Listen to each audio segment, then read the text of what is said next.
Well, welcome to this Tuesday's edition of Cannabis Radio Live. Yes, What's going on? I'm joined by Brasco on the radio. How are you, buddy? we got so much to talk about. It's loaded, and we're 4 weeks away from Bud Bash down here in South Florida. That's right. That's right. We're about to get our Bud Bash on. For those of you who have been lucky enough to attend one in the past, it's one hell of a party, and that's really all it is. It's a great excuse to get together, rub elbows with really cool people, make some new friends, celebrate the plant and plant medicine, and listen to some great music, eat some great food, and have a great time. Maybe get a couple of deals done too. Bud Bash. If you're curious, want to get some tickets, go to thebudbash.com. Tickets are on sale right now. Of course, if you want to sponsor, you'll find a link on the page. Just click there for vendors and sponsors, fill out the form, and we'll get right back to you. And if you need to, just go ahead and reach out to Darren's significant, the wonderful, lovely, incredible Brandy at Brandy. Cannabis Radio, BRANDY at cannabisradio.com. That's right. That's right. Hit her up. George, we've got so much to talk about today. Of course, for those of you watching, you see we are showing our support for Ukraine today. So make sure that you share this and, of course, share your support as well. Exactly. So, Brasco, where are we starting today? Did you know this? Today, by the way, today's my parents' anniversary, wedding anniversary. Happy so anniversary. Let's what is it? 53 years, I think it is now. Yes, 53 years. 50 years ago today, the National Commission on Marijuana and Drug Abuse, the first ever Blue Ribbon Committee ever appointed, they were put together to advise Congress to amend federal law so the personal use and possession of the plant will no longer be treated as a criminal offense. 50 years later, where were we? Nothing. Thank you, Washington, D.C. Cracks you up. So the reality behind this is Richard Nixon put together a Blue Ribbon Committee, right? Yeah. They studied cannabis, its uses, the potential sale of small amounts and what have you. And you know what they came up with after 2 years? 2 years. This Blue Ribbon Committee tells Congress, tells the President of the United States, this really shouldn't be criminalized. It really should be, allowed for at-home use and small consumption, small sales, small amounts of possession. It's really kind of contrary to who we are as a nation. And you know what they did? Nothing. They ignored the Blue Ribbon Committee. A lot of talk. Richard Nixon, I'll do even the impression. The criminal law is too harsh a tool to apply to personal possession, even the effort to discourage use. Yeah, okay, right. And they said it was no longer an offense. Casual, small amounts for no remuneration no longer should be an offense. And I wonder who are all the people. And by the way, in this report from thehill.com, they mentioned that an estimated 30 million Americans have been arrested for violating state and federal marijuana laws. Over 80% of the past 3 decades were offenses related to the personal possession. You can't write it better. Well, this is the lockdown we have. No wonder we don't have legalization yet. No wonder they can't even get to this. And you wonder who are the underlying factors and the people that are there that are keeping this away from us, keeping the enjoyment of this right now. Oh, can't hear you there, Darren. Yeah, there we go. You're miming. We can hear you talking, but we can't. While Darren is working on that. And now we have the more acts. We have various acts. We know that Senator Schumer's talked about trying to bring legislation to the forefront. Cory Booker, the senator from New Jersey, also talking about how marijuana, this is what has been holding down, various communities of color and various, that just when it comes to diversity, equity, inclusion, allowing people to go move forward. There's that part to deal with. And then we move along and look at what can be changing right now. Well, there's another story from the Hill. They talk about how there is a push for the midterms to get the Banking Act put into place. So more than 20 chief executives in top cannabis companies, they urged to get the Safe Banking Act passed. And Joe Banner, who's CEO of Curaleaf, who actually spoke at one of our USCC Expo events back in Miami in 2018, mentioned there's momentum building around trying to get something done this year in the Senate. Both bipartisan, has consensus for safe banking as being the legislation that could pass. So Well, lobbying is George, coming down to how they could tackle marijuana reforms, and they're pushing a bill to decriminalize and expunge past convictions.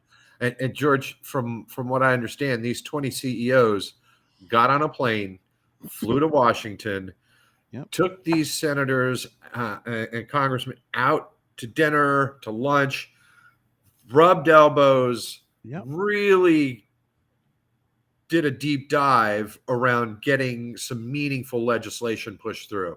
This is a very different kind of industry and time that we live in than it was 10 years ago, 15 years ago. Yep. It's truly amazing, and I tend to agree. If they can't get it pushed through by the midterms, we might have an issue. With them losing the balance in the House. So, something's got to be done, and hopefully before the midterms. And there's also the banking bill that can be coupled with the criminal justice and social equity reforms. There's one act called the HOPE Act, is bipartisan. Dave Joyce, Republican, Ohio. Alexandria Ocasio-Cortez, Democrat, New York, who would establish a grant program to help states speed up the process of expunging marijuana convictions. So they think they could take that decriminalization, drop in the Safe Banking Act. And would love to see if that can come. Now, the industry wants to go ahead and include the bill in must-pass legislation and not an omnibus government funding package. And really the timing's urgent because of the midterms, because there's also a wave of violent robberies plaguing weed dispensaries, including an incident that was reported that was fatal in Covington, Washington. And like you said, the CEOs, 60 congressional officials that flew in, organized by the U.S. Cannabis Council. I talked to Stephen Hawkins, the executive director, on Blunt Business about it, and they're trying to make something happen. Yeah. Well, and hopefully this type of effort continues, and the pressure continues, because again, if they can get this done before the midterms, that would be fantastic. Something meaningful. I think that's the point, right? It is because they've been trying to bury some of this language. They tried to, bury the safe banking into the Defense Authorization Act, right? They've tried several different things here. Hopefully they're able to get something here through soon. Yeah. A couple of good names have been on Cannabis Radio. One that's going to be coming up on Cannabis Radio. We're going to be recording with him, the CEO of WeMaps, Chris Beals. We'll have him on Plant Profits coming up very soon. Look for that. And Burner, who's been on Days and Infused, Cookies founder. They actually put together recently a new social media platform, cannabis friendly, called Social Club, to create a social community specifically for cannabis consumers, growers, businesses, and more. Because the rest of social media and their community guidelines, the hell with it. That's what they're feeling like. That's what it sounds like. Yeah, but think about it. Like, we've had our wings clipped.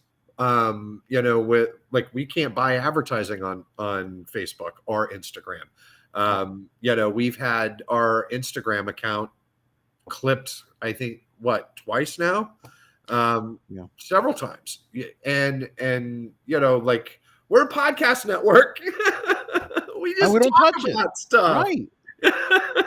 I don't know. And then I'm surprised that Facebook has been able to last for so long as it has, or all the other Facebook pages. I think what was interesting to note is, really the supposition behind why cannabis companies are having such problems in the space is that their competitors are weaponizing the report function, and they're basically going and reporting, their competitors to, the higher ups at Facebook or Instagram.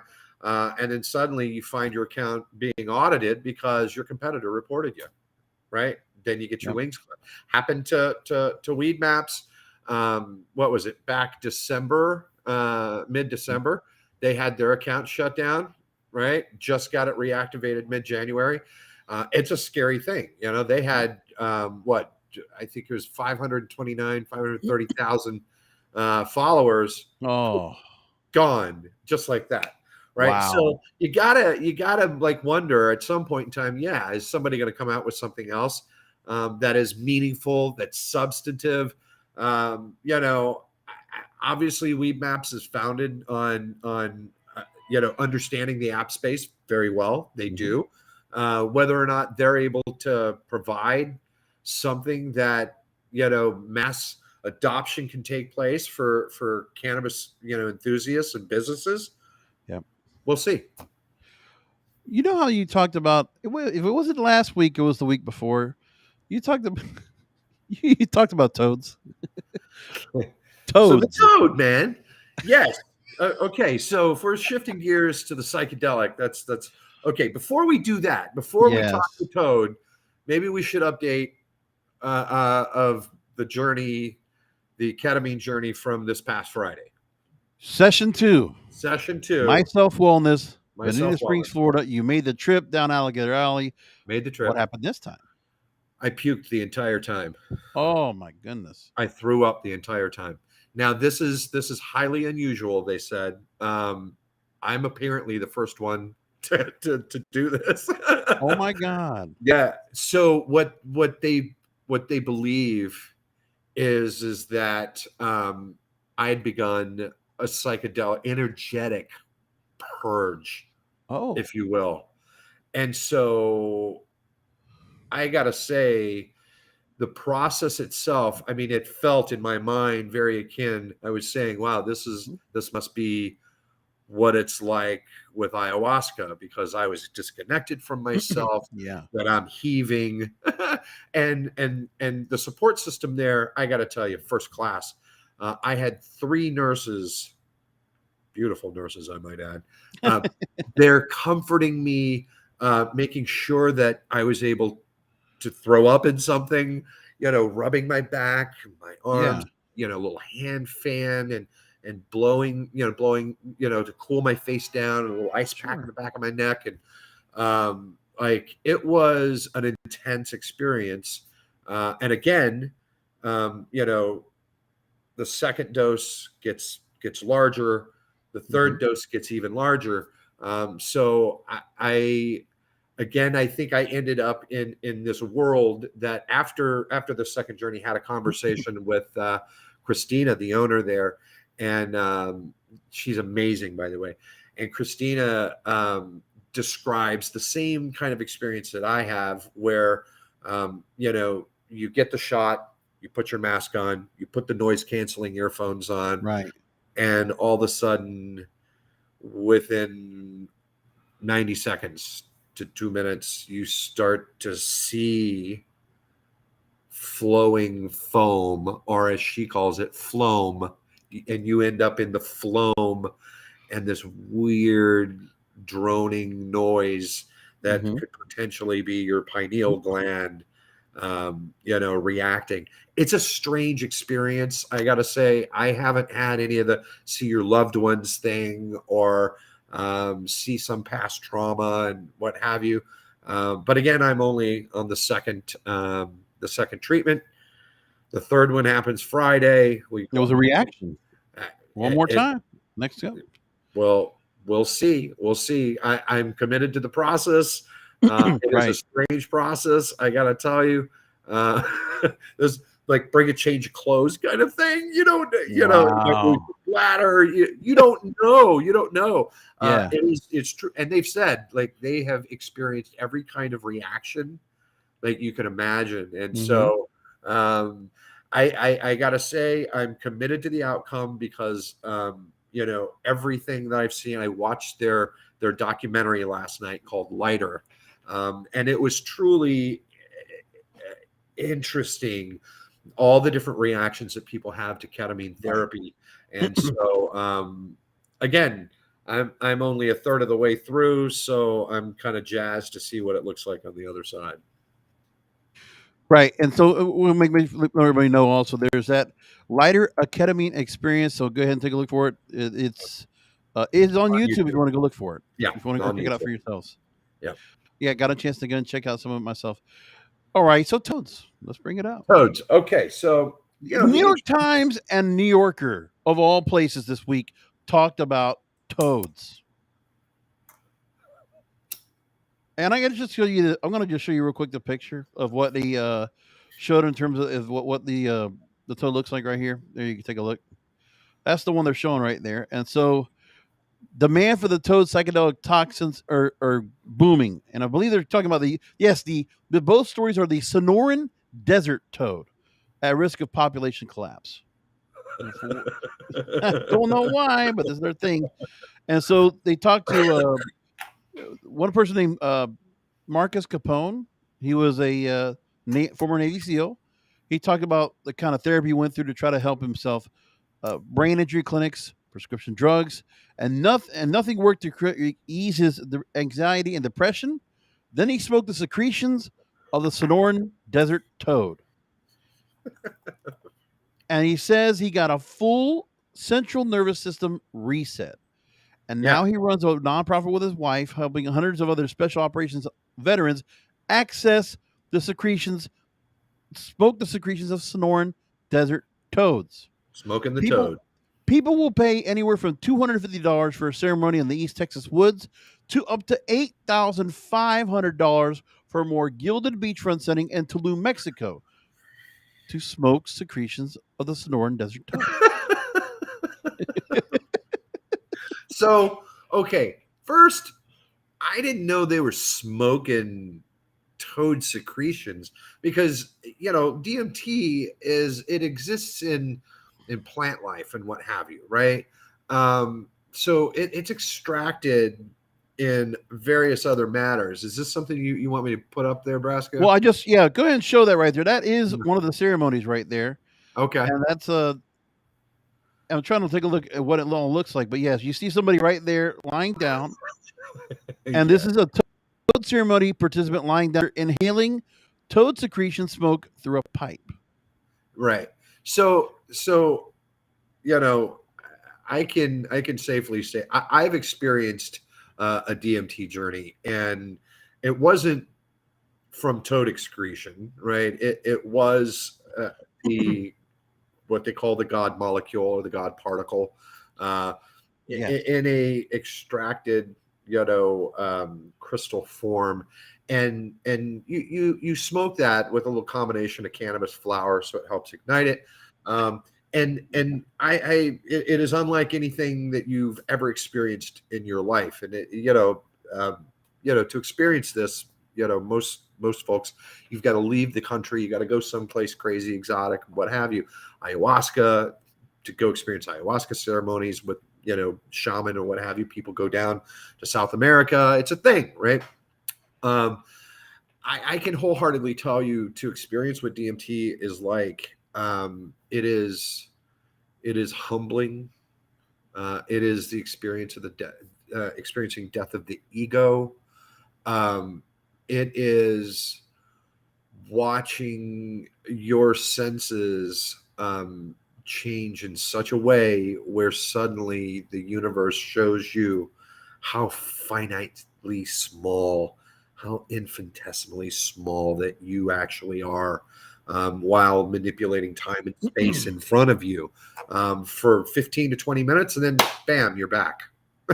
Can you go ahead and put me back up on the screen? I want to show you some other pictures that New York Times put up.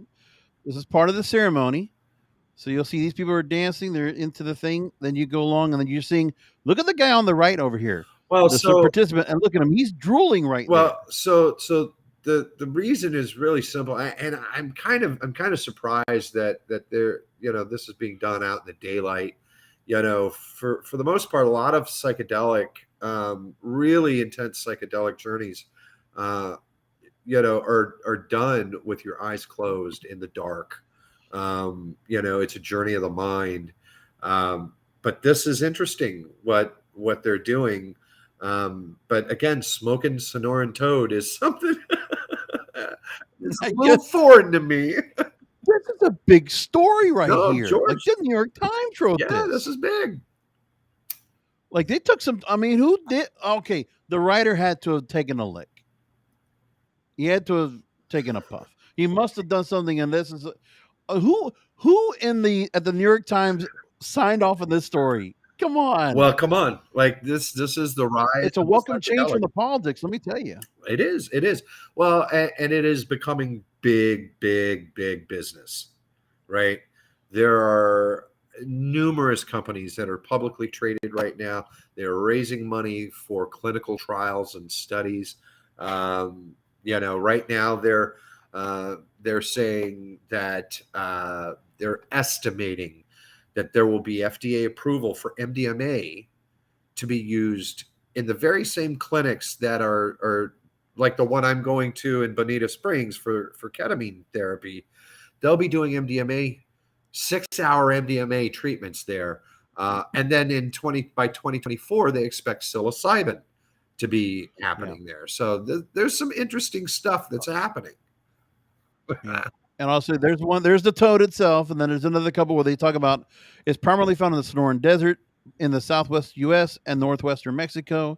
They also mentioned that the lifespan of these toads are 20 years. And that also the toad also it will lay on its back and it's a position for it to help calm down. So this is interesting. So this is different than the toad that's in the Amazon, because the one in the Amazon, it too is secretions, but they don't smoke it, right? It's different. The shaman will take like a stick and basically sets the end of it on fire, blows it out, burns you, right? And then they have the frog. Believe it or not, the frog is tied, hanging in midair. So his front two legs are tied, pulled up with little strings, and he's tied up to something. And his bottom two legs are tied. So the little frog is like suspended in air. And they take a stick and they go and they tickle his little legs, and then on his belly and his back, and he starts to secrete, right? And they get the secretions on the end of that stick, burn you, take that secretion right into the burn. Goodbye. Good. Bring us back to the two shot, but I'll tell you, a couple of people that have actually used this. An interesting story for the New Yorker. They talk about a Mexican doctor named Octavio Reti, Yeah.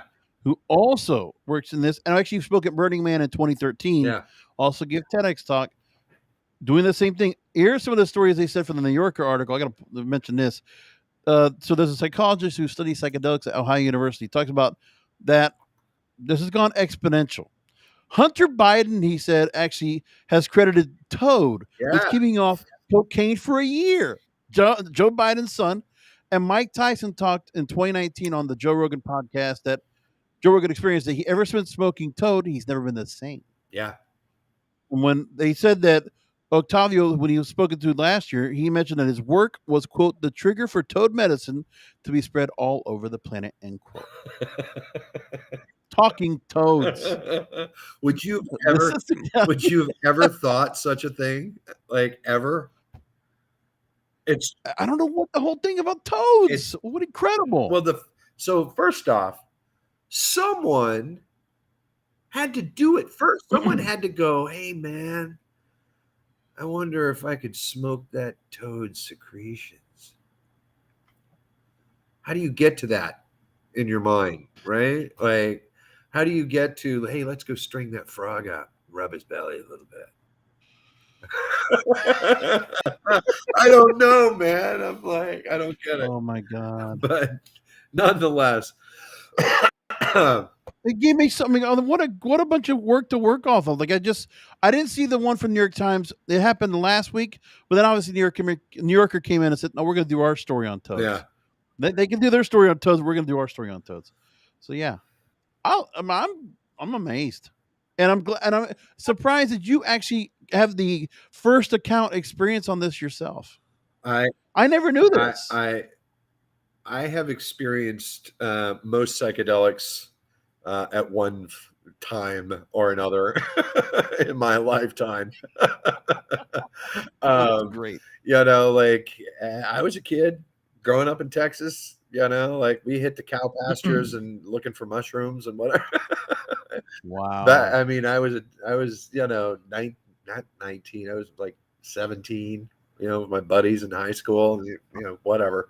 Um, Crazy. And now, who would have ever thought that, like run around out in the cow pasture looking for mushrooms, and now today Mhm. they're looking at mushrooms as an option for very serious treatment of some very serious traumas and conditions, anxieties, and what have you. Yeah. It's some pretty impressive stuff. So I do find this whole toad thing funny, and the fact that I had no idea Hunter Biden had used toad. That's a great story. Amazing. But only for a Only year. for a year. Only for a year. Yeah, Yeah. and then So I guess he should have gone back and gotten some more toad.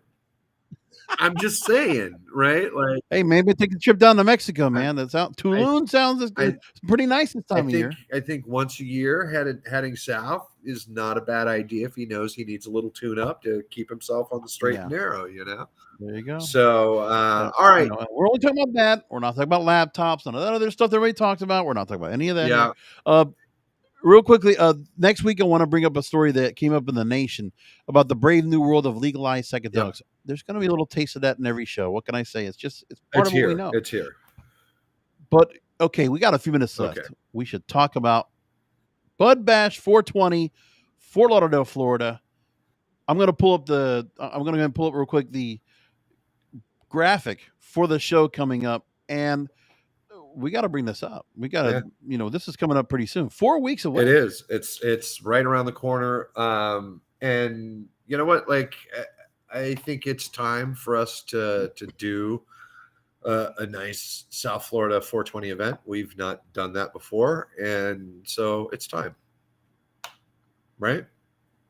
Oh, Oh, well, I mean, we haven't had, we've done events, live events, when it comes to like at a conference and all. We had, yeah, but not down we- here, right? Like no, we've not done a Bud Bash for like a one off, 420. So kind of looking forward to that.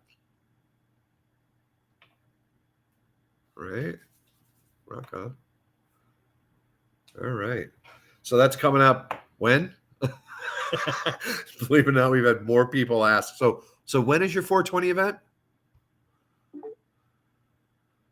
think hold on, we just lost Brasco. Where'd he go? There he is. Brasco, we lost your audio, buddy. You're muted. Well, I think we have lost Brasco for the moment. All right, we're just going to say goodbye because it is the end of the show. So, folks, thanks for tuning in. He's going to give you a thumbs up like that. Once again, folks, make sure you go check out all your favorite programming over at cannabisradio.com. We constantly drop new programming, so make sure you go check that out. Of course, make sure you like, follow, and share this. And of course, you see that little bell notification button. Just smash that thing, and then every time we go live, you'll get a notification. You can come join us live. So thanks for joining in. We'll see you right here next week for another edition of Cannabis Radio Live.